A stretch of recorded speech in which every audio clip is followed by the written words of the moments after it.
Hello, friends. Today's Bible passage is Judges chapter 9.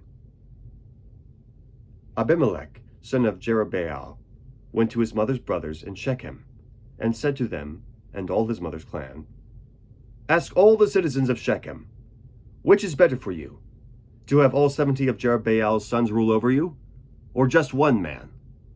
Remember, I am your flesh and blood." When the brothers repeated all this to the citizens of Shechem, they were inclined to follow Abimelech, for they said, "He is our brother." They gave him 70 shekels of silver from the temple of Baal-berith, and Abimelech used it to hire reckless adventurers, who became his followers.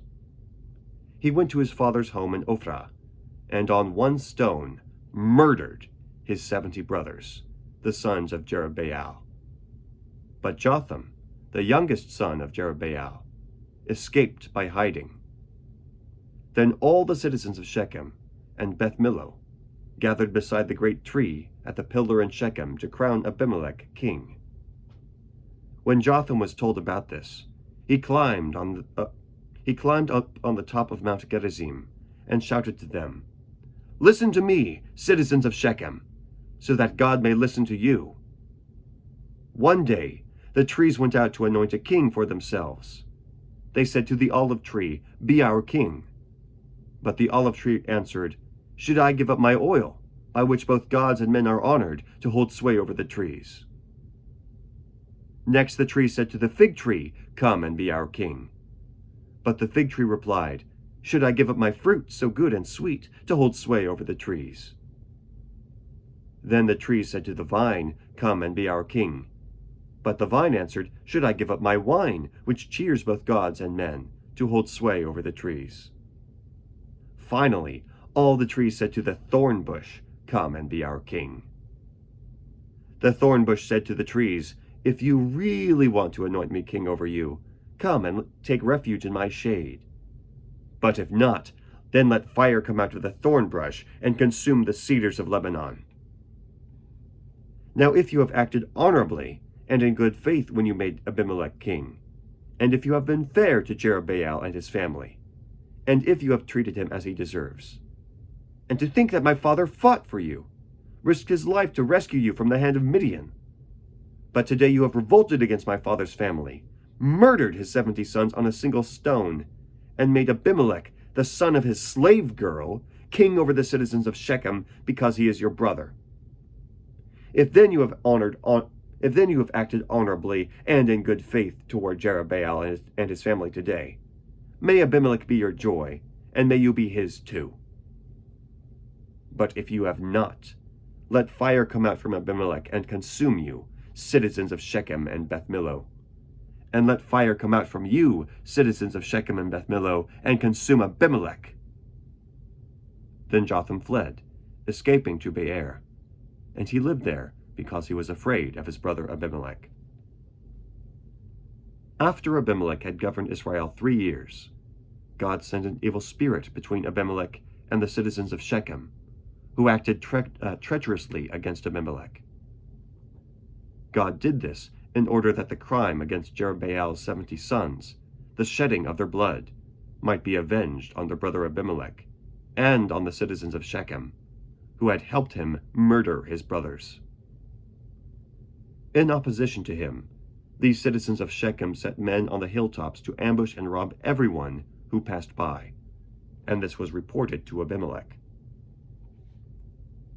Now Gaal, son of Abed, moved with his brothers into Shechem, and its citizens put their confidence in him.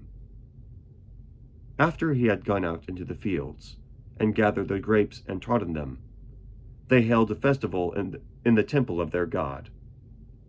While they were eating and drinking, they cursed Abimelech. Then Gaal, son of Abed, said, "Who is Abimelech, and who is Shechem, that we should be subject to him? Isn't he Jerubbaal's son? And isn't Zebul his deputy? Serve the men of Hamor, Shechem's father. Why should we serve Abimelech? If only this people were under my command. Then I would get rid of him. I would say to Abimelech, 'Call out your whole army.'" When Zebul, the governor of the city, heard what Gaal son of Ebed said, he was very angry. Under cover, he sent messengers to Abimelech, saying, Gaal son of Ebed and his brothers have come to Shechem, and are stirring the city up against you. Now then, during the night, you and your men should come and lie in wait in the fields. In the morning, at sunrise, advance against the city. When Gaal and his men come out against you, do whatever your hand finds to do. So Abimelech and all his troops set out by night and took up concealed positions near Shechem in 4 companies. Now Gaal, son of Ebed, had gone out and was standing at the entrance of the city gate, just as Abimelech and his soldiers came out from their hiding place. When Gaal saw this, he said to Zebul, Look, people are coming down from the mountains. Zebul replied, You mistake the shadows of the mountains for men. But Gaal spoke up again, Look, people are coming down from the center of the land, and a company is coming from the direction of the soothsayer's tree.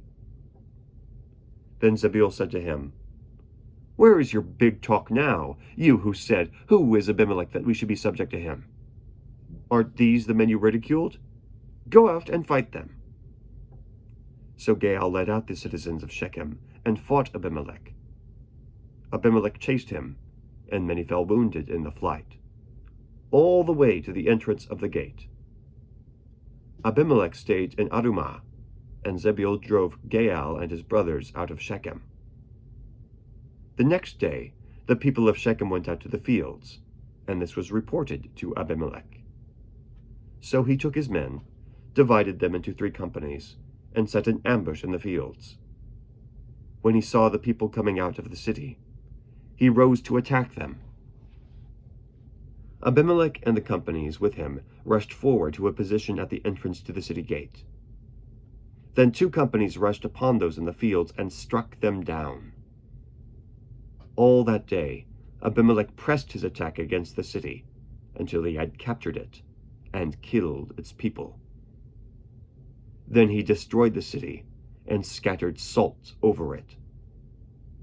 On hearing this, the citizens in the tower of Shechem went into the stronghold of the temple of El-Berith.